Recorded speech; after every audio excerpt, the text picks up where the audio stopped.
여러분들 집착이라는 단어 아실 거예요. 집착하다. 어떤 것 하나에 이렇게 엄청난 관심을 갖는다는 것을 이제 집착이라는 단어를 쓰는데 모르겠어요. 여러분들은 어떤 성격을 가지실지 모르겠지만 저는 딱히 집착은 없어요. 그냥 좋으면 좋은 거지 하고 그냥 이렇게 지나가는 성격이긴 한데 근데 하나 제가 집착하는 게 있긴 합니다. 공입니다. 공. 축구공. 축구공만 보면 이제 막 차고 싶어요. 공만 보면 막 그냥 발로 뻥뻥 차고 싶은데 왜 이렇게 제가 공에 대해 집착을 표현하는 것이 적절하다고 느끼냐면 이 공만 보면 다른 것들을 생각을 못 하는 거예요. 뭐 골프 좋아하시는 분들은 그러겠죠. 골프채를 보면은 뭐 그런 것들이 드는 것처럼 예를 들어서 이제 공을 차면 뭐 축구를 한다 그러면 뭐 옷도 제대로 잘 입고 신발도 잘 신고 그리고 뭐 밖에 나가서 이렇게 차야 되잖아요. 근데 저는 이제 공만 보면 구두를 신고 양복을 이렇게 입고 있어도 공만 보면 이제 막 차려고 해요. 그래서 그 이전 교회에서는 뭐 양복 입고 애들하고 막 공도 차고 막 그랬는데 그래서 이제 제가 이제 뭐 실내에 있건 실외에 있건 뭐 공을 막 차야 돼요. 가끔 이제 우리 애들이 이제 집에서 이제 난리를 치다가 공을 찰 때가 있어요. 집에서 막 공을 뻥뻥 차고 막 그럴 때 제가 막 뭐라 그러거든요. 너네들 도대체 누굴 닮아서 집안에서 이렇게 공 차냐고 막 그러다가 그래서 내가 그랬지 그런 생각해서 이렇게 민망한 그런 생각을 가진 적이 있습니다. 아빠가 이제 그러니까 뭐 애들도 그러겠죠. 사실 근데 이 집착 가운데 벌어지는 이런 현상들이 우리 신앙에서도 벌어지는 것 같아요. 특별히 우리가 생각하고 또 좋아하고 맞다는 것들을 이렇게 집중하고 살아보다 보니까 주님에 대한 것들, 주님께서 중요하게 여기시는 것들을 보지 못할 때가 많이 있는 것 같아요. 그러니까 우리가 관심을 갖고 있는 것들이 주님의 것들을 이렇게 탁 막는 것이죠. 사실 요나가 그랬어요. 그가 가지고 있던 어떤 것이 하나님을 보지 못하게 만들었습니다. 저는 이 사실에 대해서 잠시 생각해 보고자 해요. 예전에 제가 요나에 대한 설교를 한번 드렸는데 그때는 하나님의 관점에서 얘기를 많이 했는데 오늘은 이제 요나의 관점에서 좀 얘기를 많이 해보려고 합니다. 이 하나님이요 요나에게 원하는 것이 분명히 있었습니다. 뭘 원했냐면 요나가 자신과 함께 길을 가기를 원했고 그를 통해서 믿음을 갖는다는 것이 하나님의 사람이 된다는 것이 무엇인지 참 뜻을 보여주고 싶어 했어요. 나중에 또 말씀드리겠지만 무엇보다 자기가 자비롭다. 하나님은 얼마나 마음이 넓으신 분, 얼마나 사랑이 많으신 분이지. 그리고 어떠한 어려움에서도 구원할 수 있는 능력이 있다는 사실을 요나한테 이렇게 보여주고 싶어 했어요. 우리가 지난주에 오병이어에 대한 말씀을 나눴는데 오병이어의 말씀 나누면서 이제 예수님이 이렇게 길을 걸어가면서 이 세워놓으신 어떤 은혜들 이렇게 있는데 그런 은혜들을 어떤 예비하고 있는 게 이 요나의 인생이었어요. 하나님의 요나에 대한 인생이었어요. 그런데 이 하나님의 이 선한 의도를 가로막는 것이 하나 딱 있었습니다. 바로 뭐냐면 요나의 지독한 미움입니다. hatred. 자신과 이 자신의 민족에 대해 못된 행동을 했었던 아시리아 사람에게 엄청난 분노를 가지고 있었는데 어느 순간인가 이 분노가 터져나왔고 하나님의 관계를 탁 막아버렸습니다. 바로 이제 하나님께서 요나가 원수라고 생각했던 사람들을 구하겠다고 내가 얘들을 살리겠다고 나타내는 순간 그것을 얘기하는 순간 그 미움이 탁 터져나왔어요. 다들 기억하시겠지만 이제 처음에 요나가 어떻게 시작하면 하나님이 이렇게 요나한테 야 가서 좀 이제 얘기해라 뭐 니느웨 아시리아한테 가서 얘기해라 했을 때 요나가 도망갔죠. 도망가서 배를 타고 도망을 갔습니다. 집착이라는 표현을 쓸 만큼 요나가 얼마나 사람들을 싫어했는지 그들의 어떤 원수를 싫어했는지에 대해서는 그가 도망가기 위해 올라타서 배에서 벌어졌던 그 일을 잘 살펴보면 알 수가 있어요. 하나님께서 이 배를 타고 도망가니까 무슨 걸 보내셨냐면 배가 뒤집어질 만한 폭풍을 보내셨다고 이렇게 얘기를 했어요. 그래서 배가 막 흔들리고 미친 듯이 이제 부셔진다는 표현을 썼는데 부셔질 만한 그런 폭풍을 보냈는데 요나는 가자양 배 밑에 내려가서 잤어요. 잠을 잤어요.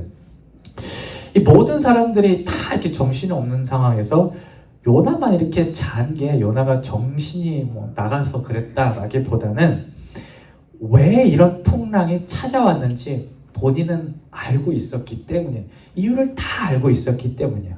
이게 이제 본문 1장 6절, 7절, 13절에 보면 다른 사람들이 뭘 하는지에 대해서 보면 알 수 있는데, 이 사람들이 이렇게 막 정신이 없고 막 이렇게 막 두려움에 떨었던 이유가 폭풍 자체도 있었지만 도대체 왜 이런 폭풍이 우리한테 왔고 언제 이것이 멈출 것이며 언제 이것들을 우리가 감당할 수 있을지에 대한 어떤 정보가 없었기 때문에 어떤 심리적인 요인으로 해서 어떤 패닉에 빠진 그런 상황을 우리가 예측해 볼 수가 있습니다.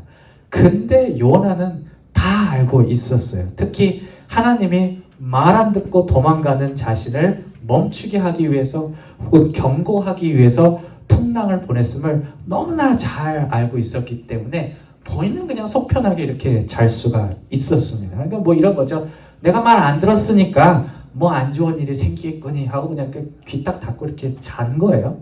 본문 10절에서 요나는 실제로 자기가 알고 있는 사실에 대해서 사람들에 밝혀요. 자기가 여호와의 얼굴을 피함인 줄을 그들에게 말하였습니다. 뭐냐면 내가 하나님께 돌아가서 이렇게 됐어라는 것을 요나는 다 알고 있었던 것입니다. 이런 폭풍의 원인이 무엇인지, 특별히 하나님께서 자신에게 얼마나 노하셨는지를 알았음에도 불구하고 요나는 자요.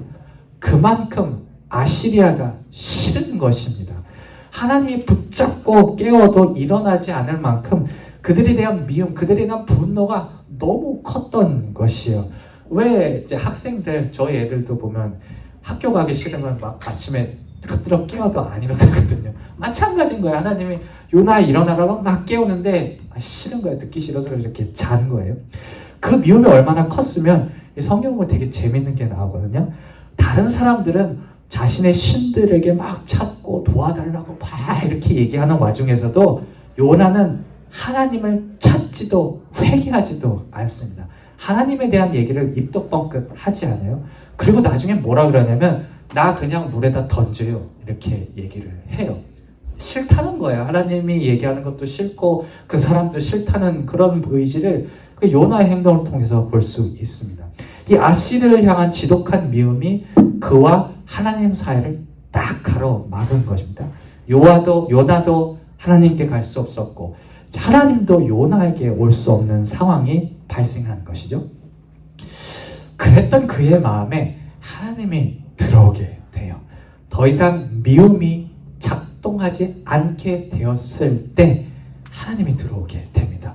물론 이 과정이 유쾌한 것은 아니었어요. 다들 아시겠지만 물에 빠져서 당장 죽게 되니까, 진짜 물에 빠져서 죽게 되니까 이 미움에 대한 생각할 그런 이유가 강제적으로 없어진 거예요. 지금 이제 살아야 될 거 아니에요. 살아야 되는 문제에 대해 관심을 갖다 보니까 이 미움이 이렇게 내려가게 된 거예요. 뭐 과정이 어떻게 되었건 이 하나님이 요나의 마음 안에 결국 들어왔을 때 요나는 그동안 제대로 파악할 수 없었던 하나님을 믿는다는 것에 참된 의미를 그때서야 발견을 하게 돼요. 먼저 요나는 하나님은 자신의 부르짐을 듣는 분, 하나님께서 내 목소리를 들고 계시는 분이구나 라는 사실을 알게 되었습니다. 이에 대해 2절에서 이렇게 고백한, 우리 2절 한번 같이 읽어보실까요? 시작. 가로되 내가 받는 고난을 인하여 여호와께 불러 아뢰었더니 주께서 내게 대답하셨고 내가 수월의 뱃속에서 부르짖었사옵더니 주께서 나의 음성을 들으십니다. 아멘.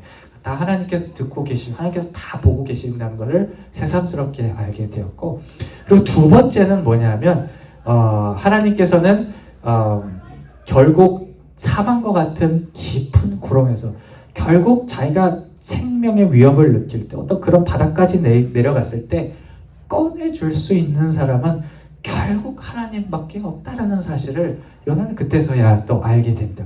9절에서 이렇게 얘기를 해요. 마지막에 뭐라고 얘기하냐면 구원은 여호와께 속하였나이다 이렇게 고백을 합니다. 나중에 불만식으로 토로하긴 하지만 요나는 하나님이 정말 자비로우신 분이에요. 정말 사랑이 많으신 분이구나라는 것을 알기가 되었습니다. 어떻게 보면 하나님은 그렇게 불편하게 만든 게 요나였잖아요. 이렇게 떠나간다. 나중에 또 반항하거든요. 하나님 그래도 내가 맞아요. 나 진짜 싫어. 이렇게 얘기를 하는데도 계속 요나를 붙들어 주시고 계속 요나를 기회를 주시는 어떤 하나님의 자비로우심을 요나는 이때서야 알기가 된 것입니다. 오늘 본문은 우리에게 이렇게 묻습니다. 요나의 아시리아에 대한 미움처럼 우리가 지금 이 순간 집착하고 있는 것이 있습니까? 이러한 집착은 요나의 경우처럼 어떤 특정한 감정이 될 수 있고 미움, 분노가 될 수도 있고 어떻게 보면 내가 원하는 것들, 내가 진짜 하고 싶은 것들이 될 수도 있고 혹은 내가 옳다고 생각하는 것, 내가 계획하고 있는 것이 될 수도 있습니다. 오늘 본문이 이야기하는 것은 이렇게 우리가 관심을 두는 것들이 주님의 것들을 제대로 볼 수 있게 만들지 않는다는 그런 사실입니다. 주님께서 우리 마음속에 들어오고 싶어 해주시고 믿음의 깊은 의미와 감동, 기쁨, 평안을 주고 싶어 하시는데 우리 내면에 존재하는 어떤 특정한 관심이 이렇게 가로막고 있다는 사실입니다. 때문에 우리가 정말 주님과 함께하는 길에 참된 의미와 주님께서 예비하신 은혜들이 우리 삶을 채우게 하기 위해서는 우리의 집착을 버려야 합니다. 우리가 쥐고 있는 것을 놓을 때, 우리의 마음을 사로잡고 있는 것을 놓을 때야 비로소 주님께서 우리 마음속 깊은 곳에 들어오시고 우리의 마음을 만져주실 수 있다는 사실을 오늘 본문은 우리에게 말씀하고 있는 것입니다. 집착을 버린다는 것이 유쾌한 것은 아니에요. 제가 예를 들어서 누가 저한테 너 더 이상 공 차지 마 이렇게 얘기하면 되게 우울할 것 같아요. 공을 못 찬다니. 이게 우울할 것 같은데 근데 이제 오늘 말씀 묵상하면서 이렇게 삶을 돌아보는데 그럼에도 불구하고 제가 하나님을 깊이 만났을 때 이렇게 뒤집어 보니까 결국 내가 원하는 것들이 어그러졌을 때 그러니까 내 집착이 포기되어졌을 때 내가 하나님을 더 깊이 만났구나라는 생각을 하게 되더라고요. 제가 원하는 것을 내려놓는다는 것이 어떻게 보면 요나가 물고기 뱃속에 갇힌 것처럼 깜깜한 상황 속에 들어가는 것인데 공교롭게도 그 어둠 속에서 하나님이 제 마음속에 더 깊이 찾아오시더라고요.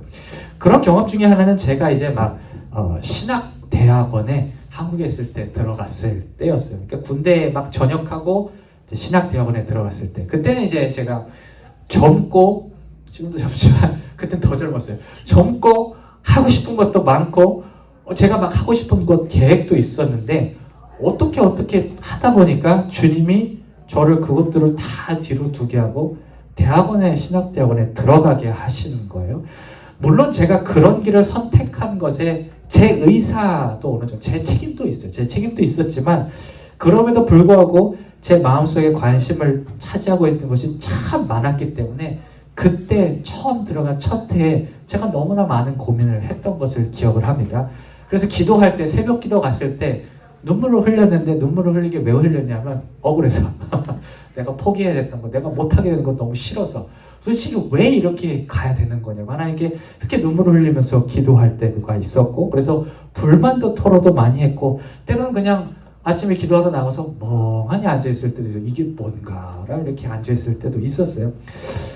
그런데 참 신기하게도 제가 원하는 것들을 내려놔야 하는 그때 제가 주님을 그렇게 깊게 만난 것 같아요. 정말 그런 사람들 있잖아요. 기도하다 하나님의 음성을 들었다라는 사람들이 있는데 저도 그때 그런 경험들을 했던 것 같아요.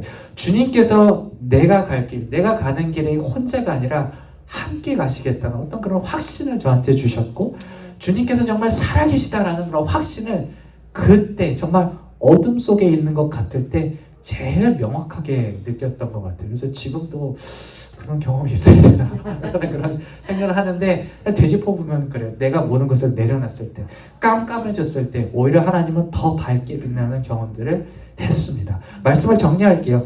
오늘 본문에서 요나가 믿음의 참뜻을 알았던 장소는 그 모든 것을 볼 수 없었던 물고기 뱃속이었어요. 아무것도 보이지 않았고 뭐가 어떻게 돌아가는지 몰랐기 때문에 정말 답답했을 수 있었지만 공교롭게도 아무것도 없었기 때문에 하나님을 더 명확히 마주할 수 있었습니다. 우리가 이런 시간들이 우리 삶 가운데 조금 있어야 하지 않을까 싶어요. 모든 것을 내려놓고 하나님께 집중, 하나님과의 나만의 어떤 그런 시간을 가질 때에 분명히 그동안 알지 못했던 주님의 놀라운 것들이 우리 마음 가운데 느껴지고 이해될 것입니다. 이런 과정을 통해 우리가 모두가 믿음의 참 뜻을 알며 은혜의 길을 걸어가시기를 주님의 이름으로 축원합니다.